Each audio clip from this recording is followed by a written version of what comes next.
Okay, you should wait with the applause, perhaps. Thank you for the invitation, Federica and Elisa and Patrick, and for the introduction by Samuel. The headline of this session, Image Distribution and Circulation, is Image Distribution and Circulation. And the works I will present today are engaging with a specific type of distribution and circulation, mainly that which is called corporate discourse. I am working with this type of discourse composed of images and text through repetition, displacement, and reconfiguration. This interest of mine began from something which is now only a corner of the general landscape of communication, but which for a long time has been its foundation, the postal system. The Postal Service of Sweden is going through a process of losing ground as well as importance at the very same time as it's forced to transform into a profitable business and show a corporate identity which communicates success. Continuous adjustment to reality is a still ongoing research project which follows the transformation of the Post. This is a project that does not only overlap with my other projects, but only with my day job as a male woman in the Swedish Post. Since 3 years, I have been tracing the restructuring and the slow death of the Post, where I've been working on part-time contract as a male woman since 2006.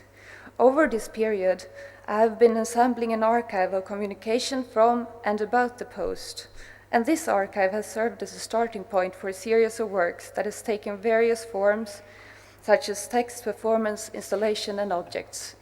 Some of the extracts from the archive will be read during the presentation, and with this logo. PostNord offers communication and logic solutions from and within the Nordic region. PostNord is a reliable and accessible, environmentally sound business partner for communication and logistics. We are the leaders in the field of the region. The Post was quite an extraordinary place when I began my postal career. For several reasons, I was positively surprised by what I met there. It was a climate very different from the performance-conforming situations I have encountered in other usual part-time jobs. In the Post, different individuals were working together in a more tolerant and human environment, in the sense that people were giving tasks according to their ability. Older people got a lighter burden, and so on. The job contained a certain degree of autonomy, coupled with a strong sense of community, and importantly, there was a feeling that you contributed to society. You impersonated a democratic infrastructure that allowed and secured communication from everyone to everyone, independent of their status or geographical position. PostNord keeps its promises and delivers mail to everywhere, securely, on time, and to the right place. We have the market's best accessibility, and we listen to our customers' views. More than 40,000 employees work night and day towards the same goal that postal workers have worked for throughout history. I was fascinated by the pride and the knowledge that was part of this job. It is a job for which you need no formal education, yet the postal workers possessed skills that they had built up through experience, many of them over up to 40 years of work. We continue to deliver the highest quality and sustain profitability. Despite fierce competition in Sweden, things are going well for Posten. We make strong earnings. Our systematic restructurings have laid the foundation for the Swedish Post to be a successful player in a future market. Posten delivered yet another strong performance. For the second year in a row, we surpassed the financial targets. We know that the services we provide are competitive in the market. Without the postal service, Sweden comes to stand still. This quote comes from the year-end report in 2006. As you can imagine, the Post was already a sinking ship. By then, all of us had email addresses, and the base on which the Post was standing is getting smaller and smaller. And this outlook looked something like this. Competition is growing in all business sectors. Substitution of letter increases, and the demand for post bank service is decreasing. This means further efficiency improvements will be necessary. Much will change. That's the only thing that is as certain as a letter delivered with the post. We promise to continue delivering high-quality services in the future. The post is obviously a business, thus it is very directly affected by the fact that the dominant part of our communication is now digital, never takes the physical shape of a letter. Historically speaking, the arrival of the post was a significant event in the everyday life because envelopes carried important information. Nowadays, the mail brings less and less of these significant messages, which directly downgrades the position of the postal workers as well. Thus, the postman began to carry a stigma of being obsolete, sometimes belonging to the past. Meanwhile, the company was engaging in an infinite number of reorganizations. Measures began in 2008 to adapt costs to falling revenues that have enabled Post Norden to report an acceptable result given the circumstances. 2010 is expected to be characterized by the continued uncertainty of the economic situation, fierce competition, overcapacity, and continued substitution and price pressure. To meet this anticipated development, Post Norden will continue its efforts to create a more flexible cost structure in all operations. The construction of the best communication and logistics company in the Nordics has begun. The atmosphere in the Post was changing with this beginning. People who 2 years ago were happy and proud of working in the Post were becoming increasingly frustrated, stressed, and discouraged. With this new managerial paradigm, the nature of the work was being redefined as one for which very little know-how and knowledge was needed. The tasks of the postal sorting and delivery was degraded into labor in which very little information processing was involved, thus were positioned on the lowest ranks of the information economy. The stratification of knowledge that the postal workers had was simply effaced from the map. The fact that they knew the district and infinite other details about the people's houses and so on, all this acquired knowledge was no longer deemed relevant. One of the consequences of this reorganization was that the post workers were made into uniform interchangeable units. Anyone could be replaced in the next day if needed. Flexibility is one of the key words in this development. This is like going back to Fordism, but with flexibility. Flexibility that is, in this case, benefiting not only the employer, but never the employee.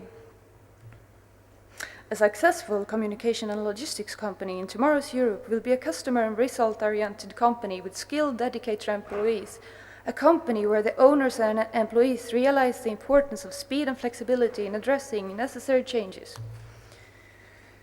Such changes were, for example, that by 2011 all the team leaders and the managers in the office where I worked were replaced, moved to other locations, restructured. All team leaders and managers were shuffled around. It was a way of reformatting the hard drive of the office, creating a memory loss in order to achieve a situation where social relations and inefficient behavior and habits would be erased, and the workers and the bosses would enter into a reciprocal anonymity. And the good old times of the Post was no longer a memory shared among workers and team leaders. The officially correct behavior became the rule. Nevertheless, the company needs to project a future, but it's not clear who will be part of it. So they say, the changes that will be needed to adapt the operations to the market trends will impact many people. This will also set us on a new and exciting path that we will travel along with our customers and will open up new structures and business opportunities. The changes also improve our potential for growth and profitability and better enable us to deliver continued high levels of service and quality in accordance with requirements under which we operate. The fate of Posten is parallel to similar processes of flexibilization, optimization, cost-cutting management under the conditions of the so-called austerity. In this case, sharpened by technological transformation and obsolescence, typical of the communication sector's increasingly rapid developments of the last decades. In 2011, the Post hired a staffing company to provide them with part-time employees, the category to which I belonged. This meant that I had to undergo a new recruitment process to go back to my old position. All the communication between me and the post was now mediated by the agency, its personnel, its language, its own terms and conditions. In this new arrangement, I was retitled a resource consultant, the definition which basically means that I am a resource that could potentially be hired for any type of task. It also implied a lower salary and a complete anonymity between me and this company, where I was a number in a system and was notified via SMS about working hours. This company has a mission statement which I recontextualized and made into a permanent work in the entrance of the Royal Academy in Sweden. It reads as follows. No, it reads like that. Committed. We are extremely committed to everything we do. We never give up. All of us sell, and we do so with our hearts. What matters is not what we say, but what we do. We have fun at work. Attentive. We are curious. We listen attentively and ground decisions on facts. We create our businesses through relationships. We are always trying to improve. Problem-solving oriented. We act innovatively and independently. We take responsibility. We help and support each other. We care more about results than titles and status. My close contact with a staffing company called Profis further led to two other pieces. In one, I used this magazine, which is the company magazine, and is placed on a long 4-meter shelf. The motto of the company is "Keep Improving," which is also the title of the work. And I will show a small... This is Keep Improving 2, composed of a group of old but working laptops, which I programmed to restart as soon as they boot into Windows. They have the identical script and by definition the same voices and sound samples, but they perform differently. They make an asynchronous choir with different capacities and capabilities, and I'm going to play only a small, so you can hear a little bit how it sounded. This is a different installation, but I know to do it.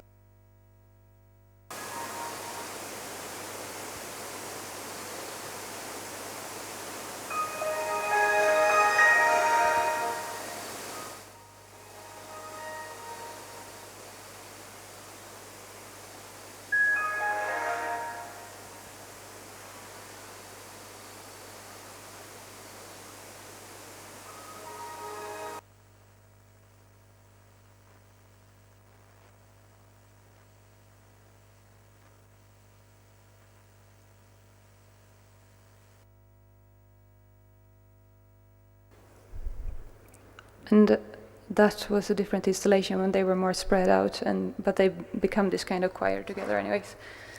And maybe the sound is not the best either, but... last year, as Samuel said, I spent 2 months in Lithuania, where I continued my exploration in the realm of online corporate communication. Through the internet, we are offered a constant access to the archives of the companies, their press releases, annual reports, and policy documents. This is one manifestation of the transparency of today. In this project, I focus on reading the environmental policies of a number of big Lithuanian companies, producers of oil, gas, fertilizers, and other not too environmentally friendly activities.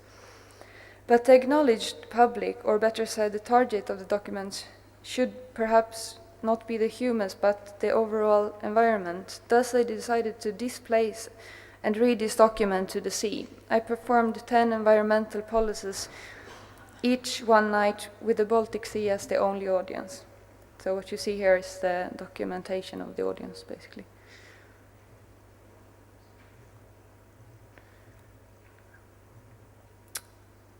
This September and October, I had the opportunity to expand my postal project in the context of Netherlands, where I focused on the former state-owned, now private postal operator PostNL. My approach was different this time, since I'm not an employee of the Dutch Post.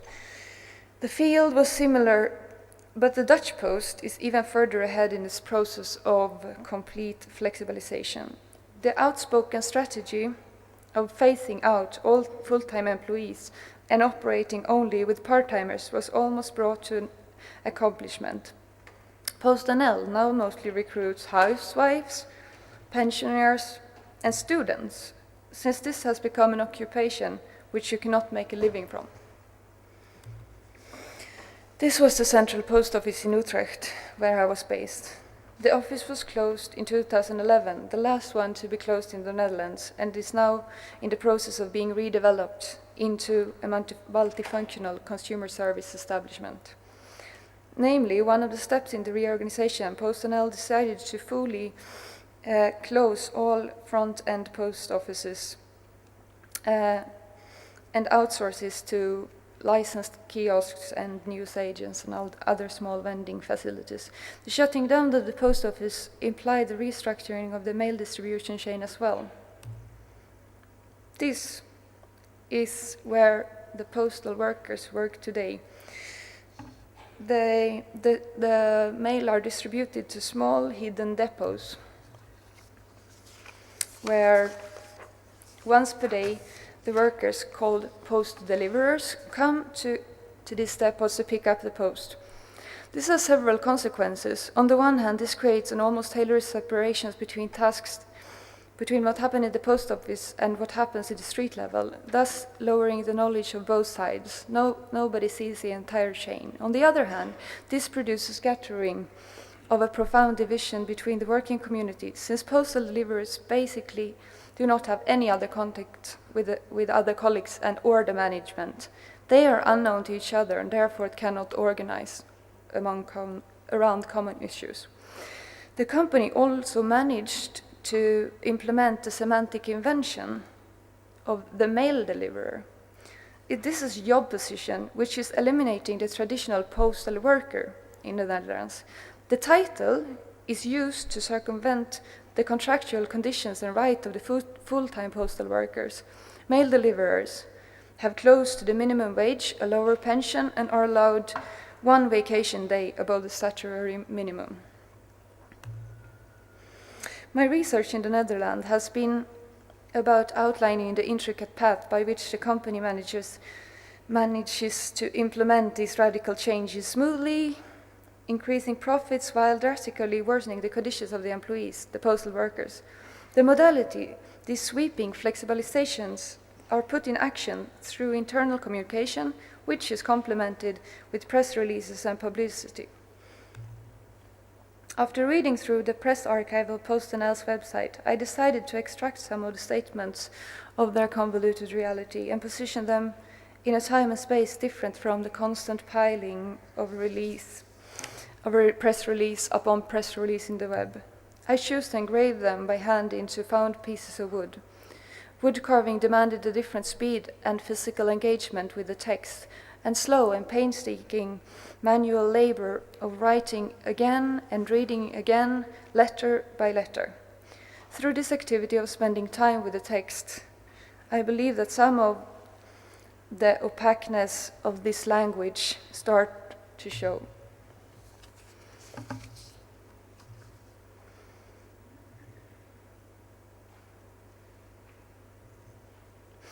Moreover, this language is not bound to press or web, but the consequences of its phrasings and wordings are experienced in everyday life of the workers. This is the post bar in Hilversum, a small underground remnant of the postal community. It runs every Friday in an empty former post office. I went there and met a group of people who are or were employed by the post. The communal atmosphere reminded me of that in the post office which I worked. However, when I began asking them about the post, their tone shifted into one of resentment or remembrance of all the old days.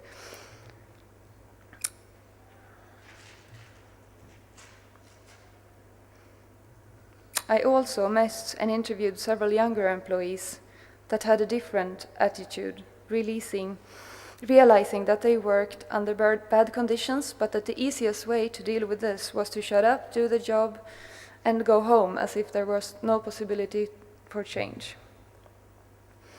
These different voices contrasting or sometimes mirroring the official story provided by the company, were eventually brought into the same space as the corporate quotes, one next to the other. The format of the wooden blocks comes from an old way of message sending in the Northern Europe called a fiery cross. The messages on them were mostly calls for assembly of people from different places. They were mediators of common matters of concern. How am I with time? The factories on the horizon are not only silhouettes on the screen. They have online presence. Apart from their web-based storylines, they handle and affect materials and stuff. Industries are situated and operate in the middle of the landscape, and this is where the areas of access and known access reveal themselves. Over the last month, I visited the surroundings of a factory 5 days a week, a repetitive activity of watching. It is not important to give a name to this factory. It looks out of date, paint peeling off the walls of the buildings in the area, but this is a factory which produces 1,800,000 tons, which ensure effective growth and ripening, faster root development, rapid nutrient absorption, but also prevent leaf yellowing, and they make the plants consume less water and contain more proteins and sugar. I went to the factory time after time to see the same chimneys appearing in front of me, and walked about looking for everything and nothing outside the fenced property. During these 3 visits, I stayed on the prescribed area, but in a way that was not intended. I aimed to see what anyone could go to see if they come to this factory, but to see it over and over again. What I found out was no news, no breaking information. The white smoke was billowing out of the chimney each day, silently. In this work, I deal with 2 types of services: that which is produced by the company through communication on the web, in the press, and that which you will encounter when you get close to their fence, are spotted by the surveillance systems, hear the roar of the machines, and see the chimney and the smoke coming out of it. Now, if we look into the future and listen to what the Swedish Post say, we operate in markets that are undergoing major structural transformation. I see it as a priority to sharpen our focus on execution and capturing effects. Or, our focus should be on changing the execution and the effects. Thank you.